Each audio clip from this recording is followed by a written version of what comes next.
김종인 교수님, 이상돈 교수님이 집권을 도운 데 대해서 얼마나 책임을 느낀다. 저한테 많이 물어보더라고요. 너는 어떻게 생각하느냐. 청와대 이런 데 대해서 좀 듣는 얘기가 아무래도 있으실 것 같아서. 많죠. 김기춘 비서실장, 청와대 3인방, 정윤회. 그분에 관해서도 들려오는 얘기가 굉장히 많더라고요, 보니까. 그러니까 이제 재보선 앞두고 급조된 이준석 혁신이 도대체 이준석 혁신이 뭘 했냐. 네. 범죄, 논문 표절, 병역 이런 거 다 건드렸는데 당에 걸리는 분들이 좀 있더라고요, 보니까.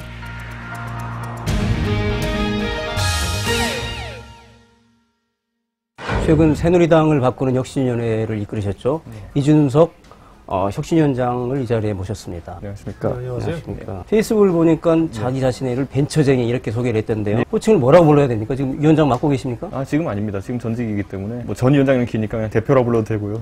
아, 무슨 기업을 하고 계시죠? 예, 제가 회사를 하고 있기 때문에 정치보단 벤처를 하고 싶었었기 때문에 20대 중반 겪어오면서. 그러면 이제 대표로 이렇게 통일을 하죠? 예, 그럼 괜찮습니다. 예. 한번 지금 사업가인가요? 정치인이신가요? 아니면 방송인이신가요? 사람이 한 가지로 규정된 건 아니지 않겠습니까? 물론 우선순위를 굳이 따진다면 어떻게? 저는 그래도 제 원래 본업이었던 벤처 대표가 좀 더 귀에 익은 것 같습니다. 정치하고 방송하고는 비슷한 건가요? 정치에 약간 부산물 비슷하게 방송을 지금 하고 있는 것 같고요. 네. 전업 정치를 하겠다고 아직까지 생각해 본 적은 없는 것 같아가지고요. 어떤 분은 또 모르시고 의원이라고 그러실 때마다 섬뜩섬뜩 놀랍니다. 아직도 제가.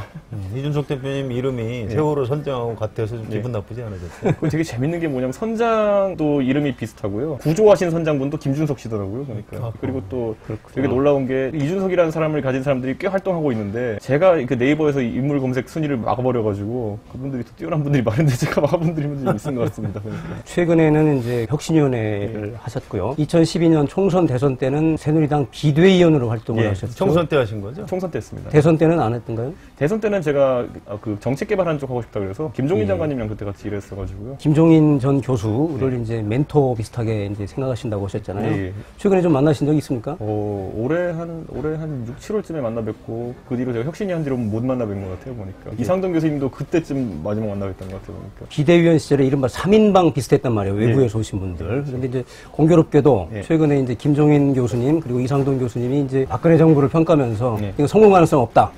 그러면서 이제 자신들이 이제 집권을 도운 데 대해서 얼마나 책임을 느낀다. 이렇게 대국민 사과 비슷한 걸 했어요. 이준석 대표는 어떻게 생각하십니까? 그걸 다 그분들이 한겨레신문 와서 하시는 것 같아가지고. 아니요. 저희 경향신문에 하셨죠. 경향신문에 하시고 프레시안에 하시고 뭐 그러셨어요. 프레시안 인터뷰에서. 저도 그걸 다 읽었어요. 그래가지고. 왜냐면 사람들이 저한테 많이 물어보더라고요. 너는 어떻게 생각하느냐에 대해서 물어보는데 김종인 장관님이나 아니면 또 이상돈 교수님은 그 비대위에 참여하시면서 들고 오신 아젠다가 명확했어요, 보면은. 경제민주화라든지. 그리고 그 이상돈 교수님 같은 경우에는 전 정권과의 단절이라든지 이런 쪽에 대해서. 4대강의 비판. 4대강 비판 이런 쪽에 명확한 그 스탠스가 있으셨는데 저는 아직까지 제가 딱 그걸로 걸었던 거에 대해 부정을 당하진 않았어요, 제가. 이준석 대표는 그때 뭘 걸고 들어가셨어요? 저는 박근혜 대통령이 저를 이제 섭외라고 해야 되나? 그렇게 데려갈 때부터 애초에 제가 교육정책 전반에 좀 관심이 있었다. 제가 교육봉사단체를 원래 하고 있거든요. 여기 효창공원 옆에 넘어가가지고 용산구청 옆에 옛날에 그 용산 지금 경찰서 있는 쪽 그쪽에서 봉사단체 크게 하는데 거기에 찾아오셔가지고 저랑 한 2-3시간 이렇게 얘기하시면서 좀 설득을 했기 때문에 저는 거기에 대해서 만약 부정당하면은 굉장히 좀 마음이 아플 텐데 아직까지는 부정당할 만한 것도 긍정당하는 것도 교육정책 면에서는 정부에서 나온 게 아직 없어가지고 세대 문제에 대한 상징성, 즉 보수 정권이 젊은 사람들을 위한 정책 개발도 열심히 하겠다. 이런 상징성도 그때 가지고 계셨던 것 같은데. 상징성도 갖고 있었고 그런데 저는 그 부분에서 제가 그러니까 청년 대표라는 타이틀을 다는 걸 굉장히 거부했어요. 그런 건 아니죠. 왜냐면 그게 어떤 의미냐면은 제가 가가지고 과연 그 좁은 영역에서 일하고 싶어서 제가 거기 참여하겠다고 했는 것인가 아니면 저도 오히려 젊은 세대로서 청년 정책 개발도 하지만은 아예 큰 판에서 메이저리그에서 한번 해보고 싶었던 그런 기분이었기 때문에 박근혜 정부의 청년 정책에 대해서는 평가를 어떻게 하시나요? 저는 그때부터 사실 갖고 있던 센스가 청년 정책이라는 걸 외톨이처럼 따로 떨어져 나와가지고 세대 간 대결처럼 몰아가지고는 되겠나라는 얘기를 좀 많이 했었고 그 당시에 반값 등록금 같은 문제도 보면은 저희가 정책 조사를 이제 여의도 연구소 하다 보면은 반값 등록금에서 제일 민감도 높은 계층이 청년이 아니더라고요, 보니까. 그럼요. 돈은 부모가 내는 거죠. 부모들이 내는 거죠. 그러니까 그런 현실 때문에 약간 좀 괴리가 있더라고요, 보니까. 그래서 그런 문제를 포괄적으로 봤을 때 박근혜 정부에서 청년만을 위한 특화된 정책은 아직까지 좀 뭐 미진한 것 같은 부분이 있는 것 같고 이번에 청년위원회가 대통령 직속 청년위원회가 1기 끝나고 2기가 발족했거든요. 그런데 글쎄요. 아직까지는 선거가 좀 미진한 것 같긴 합니다. 그럼 아직까지는 이제 박근혜 정부에 대한 평가에 있어서 상당히 유보적 입장인 거네요. 긍정평가할 것도 부정평가할 것도 없는 영역들이 좀 많아가지고. 총론적으로는 어쨌든 좀 아직은 이제 김종인 교수나 이상돈 교수와는 약간 입장이 약간 다르네요. 그러니까 이제 그분들은 총론적으로 박근혜 정부 성공 못한다, 사과한다. 뭐 이렇게까지 말씀을 하셨거든요. 제가 만약에 지금 이 시점에 만약에 어떤 세월호 참사라든지 여러 가지 그 다산화했던 그 초기 2년간 어떤 일들이 없는 상태에서 만약 지금 2년 지난 다음에 현재 개혁 성과나 이런 걸 평가라 그러면은 굉장히 미진하다고 평가할 겁니다. 근데 중간에 여러 가지 우여곡절이 있었기 때문에 그만큼 좀 보류를 해놓으려고 합니다. 저는. 제가 이제 그런 칼럼을 쓴 적이 있어요. 그러니까 이제 이상돈, 김종인, 이준석 이 3인방이 이제 박 대통령의 그 본질을 위장하는 방향제구시를 했다. 그래서 이제 이 정권 출범에 기여를 했지만 결과적으로 실패했다.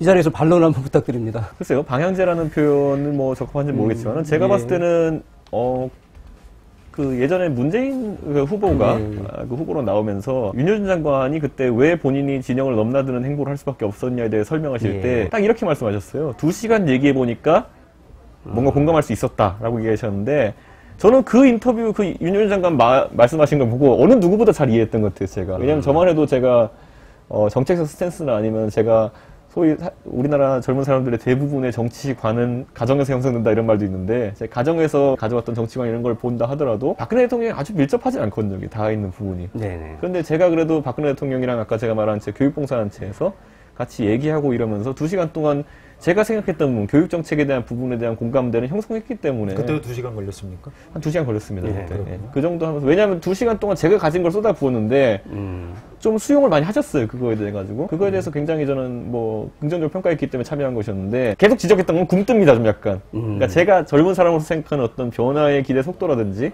아니면 나가야 되는 정도라는 거에는 항상 미흡한 걸 알고 제가 참여한 것도 있긴 있습니다.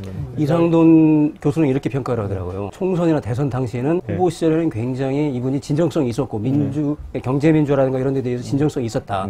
근데 대통령이 되시니 변한 것 같다. 자기는 기대를 안지 않는다. 이런 논리거든요. 지금 아직은 안 변하셨다고 보십니까, 대통령? 저는 우리 총선 때 비대위원, 소위 말하는 3인방이라고 하는 사람들, 항상 얘기하지만은, 저는 저희가 문지방을 못 넘은 거에 대해서 제 책임을 약간 통감하고 있어요. 문지방을 넘는다는 거는, 예를 들어 저희가 총선 때, 저희 셋이 어떤 똘똘 뭉쳐가지고, 공천이나 이런 데에, 사실 공천위원은 아니었지만 공천의 영향력도 행사하고 그랬거든요. 그때 보면. 그래서, 그 당시 이영조 박상일이라든지, 역사관에 좀 문제가 있는 후보라든지, 거부권 비슷한 걸 행사했죠. 거부권 비슷한 행사했던 기억이 있는데, 그 상황에서 우리가 어떤 그렇다면 경제민주화론자들이 국회에 충분한 수가 들어갈 수 있게 했느냐? 아니면은, 예를 들어 그때 비례로 이제 경제 분야로 들어가시는 의원님 있지 않습니까? 강석훈 의원님이라든지 아니면 안종범 의원님이라든지. 이런. 분들 대부분 경제민주화와 관련 없는 분들 아니에요? 그렇죠. 근데 저희가 그걸 알고 있었음에도 불구하고 저희가 그거를 그래도 대통령 의지가 있으면 약간 좀 어떻게 하면 나이브하다거나 아니한 인식을 한 부분이 있었다라는 거를 저희가 총선 대선 끝나고 얘기를 많이 했어요. 왜냐면은 그 총선 결과 나오자마자 바로 그 당시에 전혀 경제민주화 관계없는 이제 이항우 대표님이라든지 이런 분들이 말씀하기 시작하면서 정책 기조가 어그러지고 그리고 과거에 이제 안종범 수석 같은 경우에도 과거에 본인이 입안했던 줄푸스의 기조로 이제 다시 정책 전환을 하게 되고 근데 저희는 그렇게 생각 안 했었거든요. 제가 여기서 약간 좀 웃긴 비화를 지금 한 번도 어디서 공개 안 했던 걸 얘기해보자면 마지막에 저희도 너무 불안해가지고 제가 김종인 장관님한테 그때 이건 근데 이 멤버로 저희가 경제민주 한다 그러면 사람들이 믿을까요? 라는 말을 했었는데 그때 굉장히 그래서 저희도 난감해가지고 되겠지라 생각하다가 마지막에는 제가 장관님한테 그래도 저희 비례 명단에 그래도 경제민주화 론자라고 할 수 있는 분이 한 분은 있어야 되지 않겠습니까? 그래가지고 마침 그때 유종일 교수님이 새정치연합 민주당에서 공천 탈락하셨어요. 그때 탈락하셨어요. 그래서 제가 유종일 교수님 어떻게 한번 섭외하게 우리가 어떤 판이라도 짜야 되는 거 아니냐, 남의 돈이라도 빼와야 되는 거 아니냐라는 상황으로 그때 판을 만들려고 했던 적이 있었고 그래서 진짜 진지하게 저희가 회의에서 얘기했던 적이 있었어요. 그러니까 우리가 경제민주화를 하기 위해서 인재를 모은다는 과정 속에서 왜냐하면 그때 지역구 공천에서도 보면은 경제 전문가라고 하는 분들 중에서 예를 들어 나성민 의원 같은 분들 경제민주화 별로 관계가 없는 분 마지막에 살아나셨어요. 또 거기서 또 그래가지고 어쩌다 보니까 나중에 그 향후 재경위가 눈에 보이는 거예요. 나중에 경제 쪽 보면은 여기는 무생무치도 아니고 진짜 반경제민주화론자들로 다 이제 뭉칠 것 같다 이런 생각이 있어가지고 너무 절박해서 유종일 교수님이라도 모셔야 되는 거 아니냐 이래가지고 회의를 했던 적이 있어요. 그 정도로 결국 저희가 실패하셨군요. 그 부분은. 그런데 그건 저희가 어쨌든 그 당시에 실권자였던 박근혜 비대위원장의 혀를 득해야 되는 상황인데 거기까지 가기도 전에 좀 많이 장벽에 부딪혀가지고 접은 적이 있었는데 내부에서 좀 힘이 약하셨다 이렇게. 그때 저희가 공천에 관해서 마지막에 너무 안이하게 생각했던 부분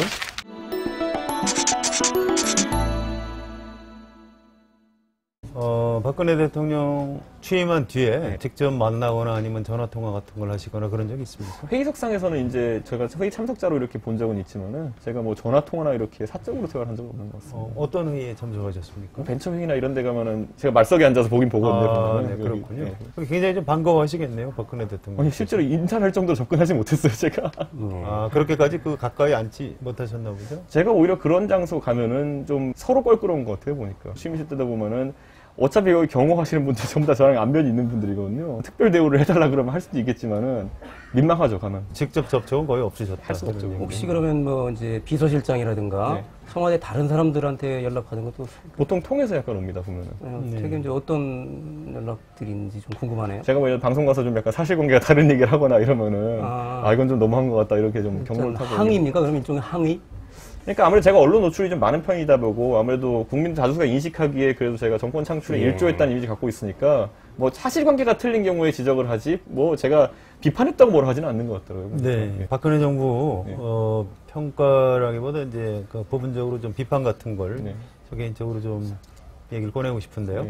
그전에 얼마 전에 대정부 질문을 할 때 새정치연합의 민명도 의원이 박피아 5인방에서 이제 인사 실패를 아주 통렬하게 비판한 적이 있습니다. 그때 이인호 KBS 사장, 김성주 적십자사 총재, 잔이용 관광공사 사장 이런 분들인데 이런 부분 박근혜 대통령의 인사에 대해서 어떻게 생각하세요? 사실 박근혜 대통령 인재풀에 대해서는 저도 이제 총선 이후에 대선 때 소위 갑자기 등장하시는 분들 그리고 또 이제 취임하신 다음에 갑자기 등장하는 인물들 보고 처음에 갑자기 등장한 인물들을 보더라고 또 두 번째로 뭐냐면 그분들이 과거에 인연이 있던 말 그대로 갑자기가 아니라는 걸 또 놀라게 되더라고요. 그렇죠. 보니까. 예. 그래가지고 그 인재풀에 대한 부분, 과거에 저도 이제 뭐 이상돈 교수님이나 이런 부분들한테 이제 사석에서 어떤 일들이 있었는지 또 다른 자리에서는 어떤 일이 있었는지 많이 들었는데 제가 봤을 때는 그 풀이 공개가 안 되고 있어가지고 좀 자꾸 이제 말이 나오는 것 같아요. 2012년에 그 비상대책위원으로 들어가실 때 그때 박근혜 대통령하고 개인적인 인연이 있으셨나요? 저는 개인적인 인연이 없었기 때문에 없었죠? 예, 오히려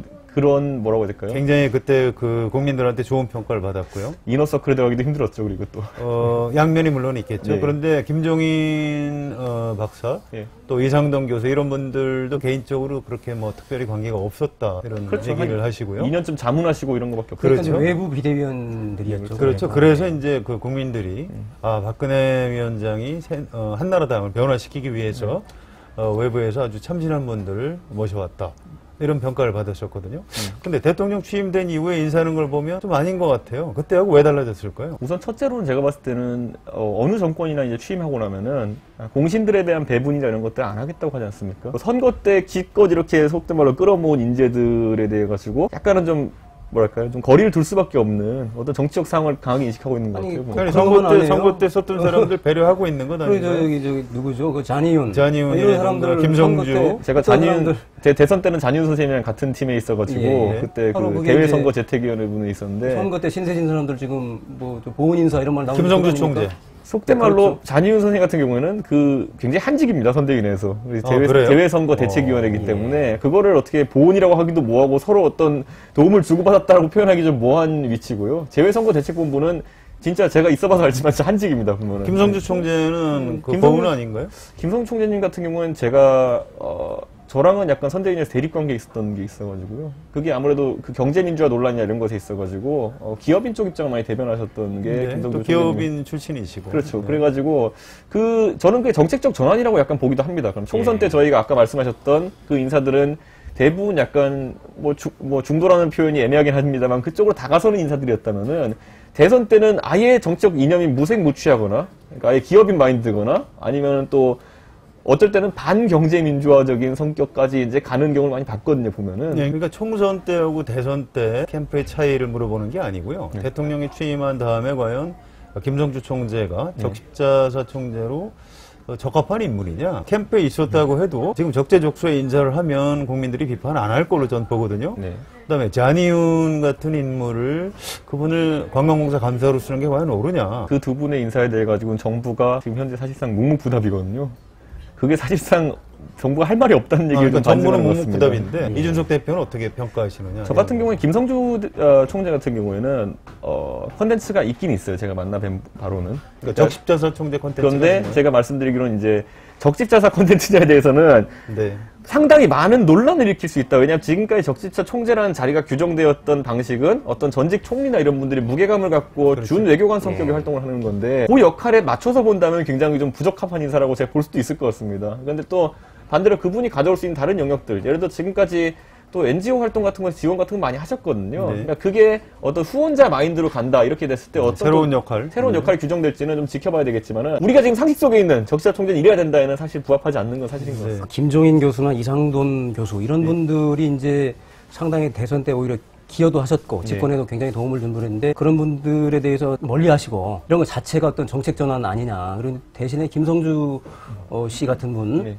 적십자 총재 임명하고 이런 게 하나의 정책 전환 아닌가요, 대통령이? 저는 김성주 대표님 아까 제가 무색무취한 인사들도 좀 있다 그랬는데 오히려 정치적으로 어떤 이념적 정체성이 무색무취한 분이 김성주 총재님인 것 같아가지고 아예 그런 이념색을 빼려는 게 아닌가. 그러니까 예를 들어 아까 경제민주화론자들이 당내에 있었거든요, 보면은.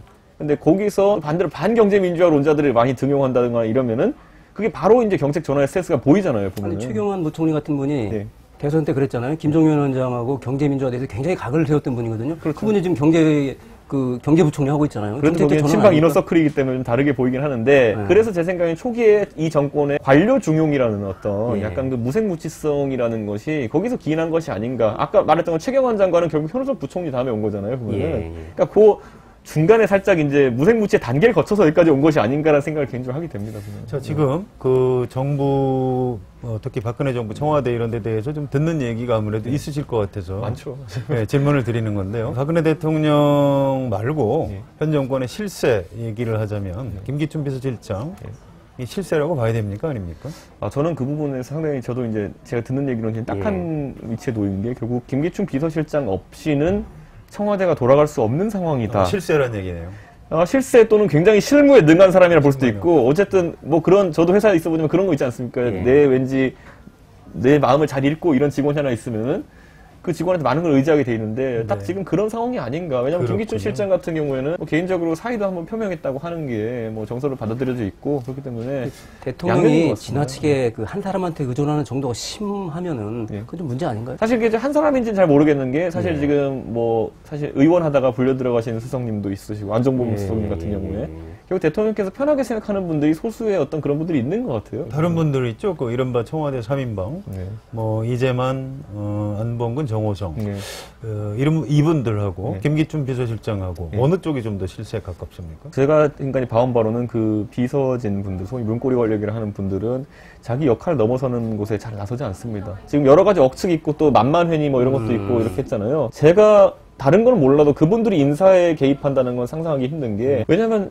모르겠어요. 지금 그분들이 또 변하셨다면 제가 할 말이 없는데 2년 지나가지고 그 2년 전까지만 해도 굉장히 뭐 그런 거 있잖아요. 예를 들어 그 유럽에 왕궁에 가가지고 황실 경비병들한테 뭐 이것저것 물어보면 대답할 수 없습니다 이렇게 딱 하는 것처럼 철저하게 그 단절하십니다. 그거는. 정윤회 씨가 뭐 인사에 개입한다 이런 의혹에 대해서는 어떻게 봐야 될까요? 사실 그분에 관해서도 들려오는 얘기가 굉장히 많더라고요. 보니까 예를 들어 제가 그분 이름 처음 들었던 2012년 때 저도 들어오자마자 이름 들었었거든요. 직접 만난 적은 없으시고 만나뵐 수는 없었죠. 그분이 예전에 이제 강남 지역에서 어떤 포럼 같은 거 하시면서 이렇게 만나셨던 분들이 이제 그 모임에서 나가시고 그분이 2007년 경선 이후에 나가시고 그 아직까지 하고 있는 모임 자리에 제가 한번 가봤었는데 그분을 평가하시면서 상당히 박 대통령이 신뢰하셨다라는 얘기를 많이 하시긴 하셨어요. 옛날에 비서실장 격으로 있으면서.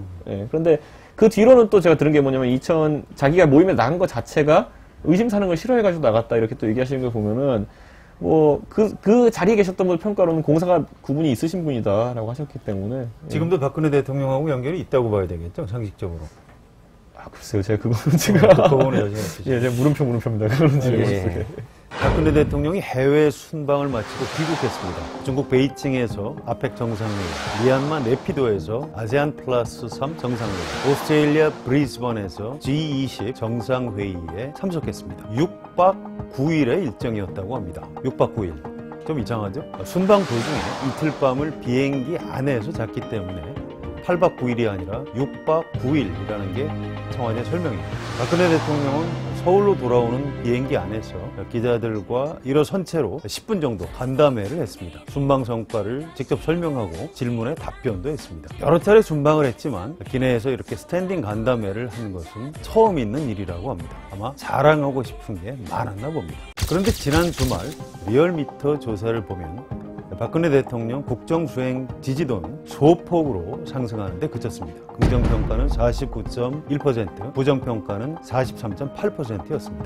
활발한 정상 외교를 펼쳤지만 국내에서는 별로 알아주지 않는다는 얘기입니다. 왜 그럴까요? 취임 초반 대통령에 대한 기대치가 서서히 가라앉고 있기 때문일 것입니다. 이렇게 국민들의 사랑이 식어갈 때 역대 대통령들은 여러 가지 방식으로 돌파를 시도했습니다. 독도를 방문하는 깜짝 쇼를 벌이기도 했고 골치 아픈 국내 현안을 피해 해외로 돌아다니기도 했습니다. 박근혜 대통령은 어떻게 대처할까요? 궁금하지 않으십니까? 지금 위원장을 하셨던 새누리당을 바꾸는 혁신위원회하고 김문수 전 도지사가 맡고 있는 혁신위원회하고 무슨 차이가 있나요? 사실 혁신위원회라는 걸 저도 이제 맡으라고 이제 거의 떠넘겨졌거든요. 그때 보궐선거 앞두고. 원래 그 전부터 말이 있었던 건 사실인데 세월호 참사 때문에 저는 캔슬된 아이디어인 줄 알았어요. 정치부 기자들, 새누리당 출입하던 기자들도 이건 730 재보선을 위해서 급조한 것이다.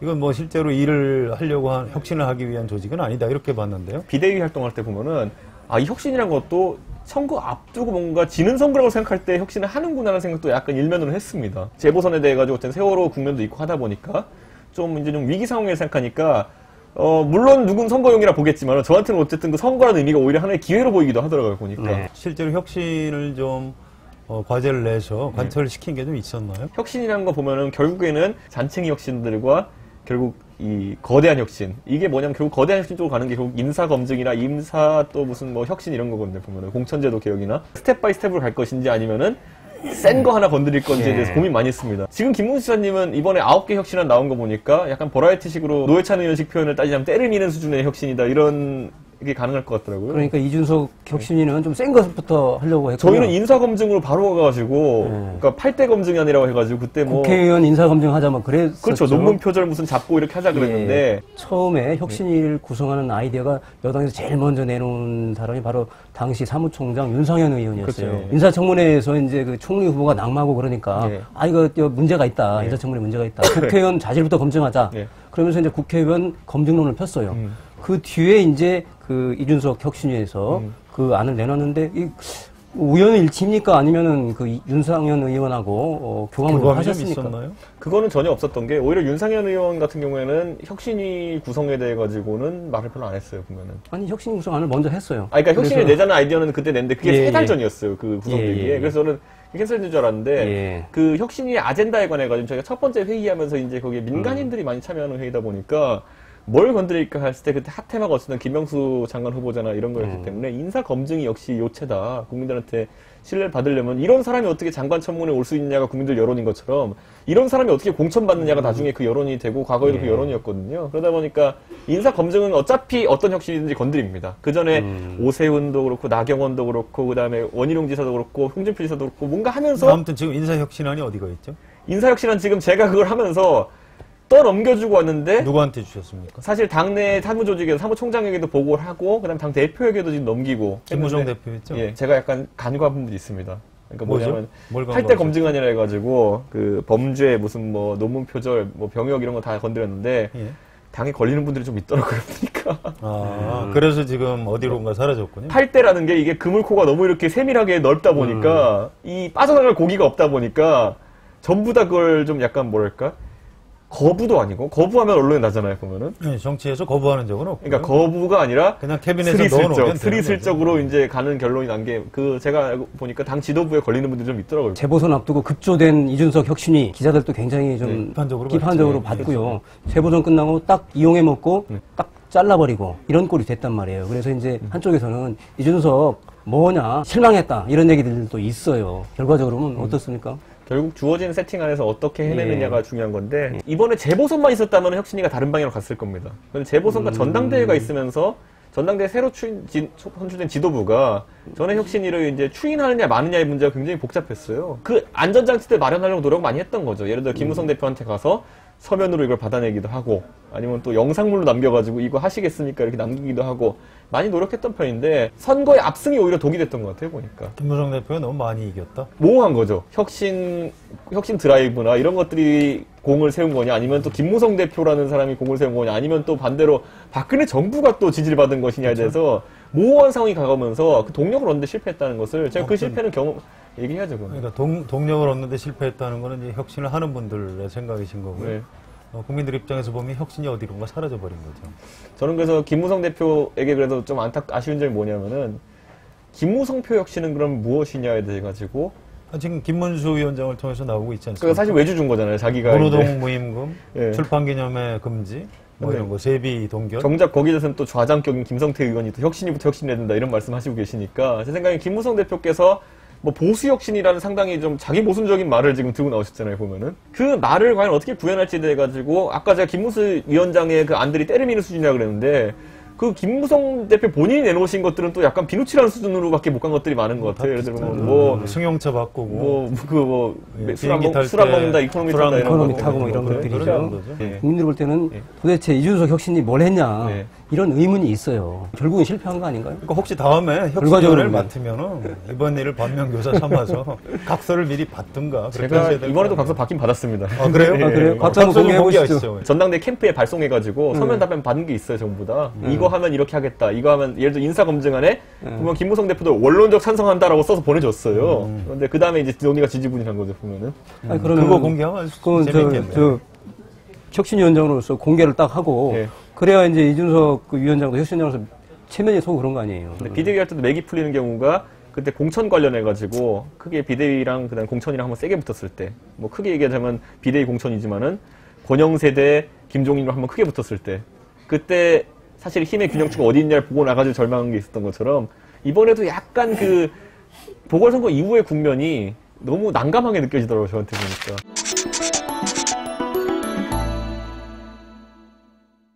새누리당에서 지금 다음 대통령 후보 누가 될까요? 사실 이 질문 들으면 저는 단언코 글쎄요, 지금 대통령 후보가 새누리당 내에 없다라고 얘기합니다. 없다.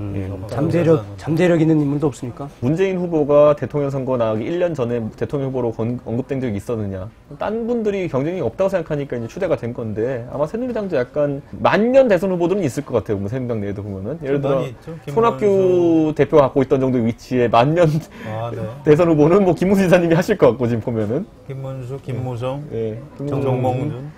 그리고 지금 뭐 예를 들어 친박계에서는 또 경제가 살아나면 최경환 장관 뭐 이런 식으로 얘기하고 있는데 그분들은 대선 후보 자격이 별로 없는 것 같다 그런 말씀이신가요? 대통령 제도라는 게 결국에는 아이돌 스타를 만들어야 되는 곳인데 여고 야고 그걸 만들 상황이 안 되는 것 같아요 보니까. 그러면 저 뭐 대선 후보가 외부에 있다는 얘기니까 당 외부에? 사실 박근혜 대통령이 제 생각에는 그 개인 인물로 돌파할 수 있는 마지막 세대라고 좀 봤기 때문에 참 다음에 대통령 선거가 아예 없을 수도 있나요? 뭐 개헌론에까지 가는 건 아니겠지만은 그래도 참 후보 선출 자체가 맥 빠지는 선거가 하나 나올 수도 있겠다는 생각을 해봅니다. 사람 얘기를 해야 재밌는데요. 사람에 대해서 별로 얘기를 안 하시니까 딱 이분이다라는 느낌이 드는 분이 없더라고요. 그거 보니까. 지금 여당 사람들은 굉장히 서운하시네요. 야당 대선 후보는 어떻게 보십니까? 누가 될 것 같습니까? 저는 박원순, 안희정 둘 중에 하나 나올 것 같습니다.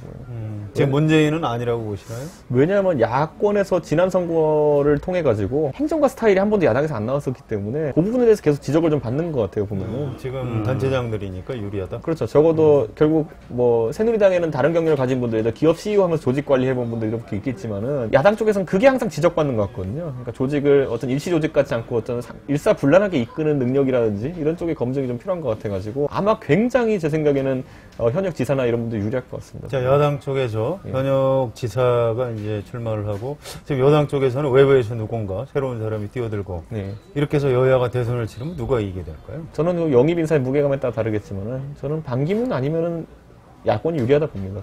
반기문 총장이 나오면 여당이 유리하다. 그럼 어느 쪽으로 나오든지 압도적으로 유리할 거라 생각이 듭니다. 반기문 총장이 정치를 하실 걸로 보십니까, 결국엔? 저는 유력하게 봅니다. 하실 것 같다고. 정치권 근거가 좀 있으신가요? 왜냐면 그분이 참 재밌는 그 얘기도, 제가 그 하버드대학교의 학생회에서 한인학생회 회장을 했었는데 그때 거기에 찾아온 분이 딱 3분 있습니다. 한국 정치인과 관련 중에 3분 찾아왔는데 고건, 박근혜, 반기문입니다. 그 당시에. 네. 당시에 반기문 총장이 총장이네. 뭘 하셨을 때요? 그때 아마 총장이셨을 겁니다. 2008년. 그러겠네요. 네, 지금 재선을 하고 있습니다. 총장 그때 와서 뭐라고 그러셨나요? 저는 그 세 분의 스타일 보고 너무 놀랐던 게 뭐냐면은 반기문 총장 같은 경우에는 생각보다 논쟁적이세요, 보면은. 이게 뭐냐면 하버드 정치대학원 이게 케네디 스쿨 학생들이니까 케네디 스쿨. 예, 상당히 이제 세게 붙거든요, 속된 말로 보면은. 근데 거기에서 박근혜 대통령 같은 경우에는 지금이랑 똑같으세요, 보면은. 끝까지 자기는 영어로 질문을 이해하고 한국어로 답하겠다고 고집하시는 거예요. 그러니까 이 보이는 거, 그러니까 외교하시면서 우리가 보이는 외양에 되게 관심 가지시고 품이라든지 이런 거 관심 가지신다 하잖아요. 거기에 굉장히 관심 많으셨던 것 같아요, 지금 보면. 반기문 총장은. 반기문 총장 같으면은 유머로 상대편을, 그러니까 끝낼 정도의 자신감이 있어요, 보면은. 예, 그리고 고건 총리는 오셔가지고 답이 다 똑같았어요. 그것은 제가 답할 수 없습니다. 예, 그리고 그것은 제가 관료로서 답할 수 없습니다. 뭐 이런 식으로 항상 답하셨거든요. 다음부터 반기문 총장이 정치를 할 걸로 예상하시는 근거, 이유가 뭘까요?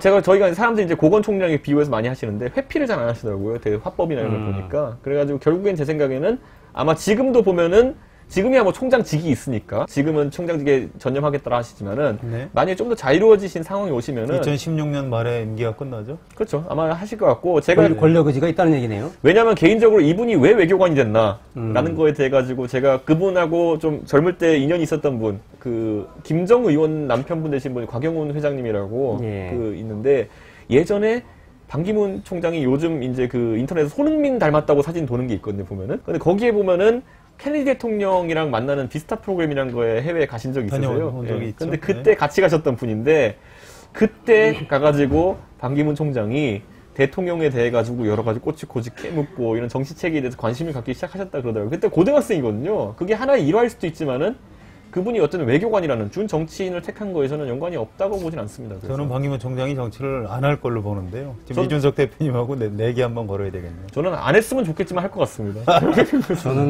저도 안 했으면 좋겠는데 안 할 것 같습니다.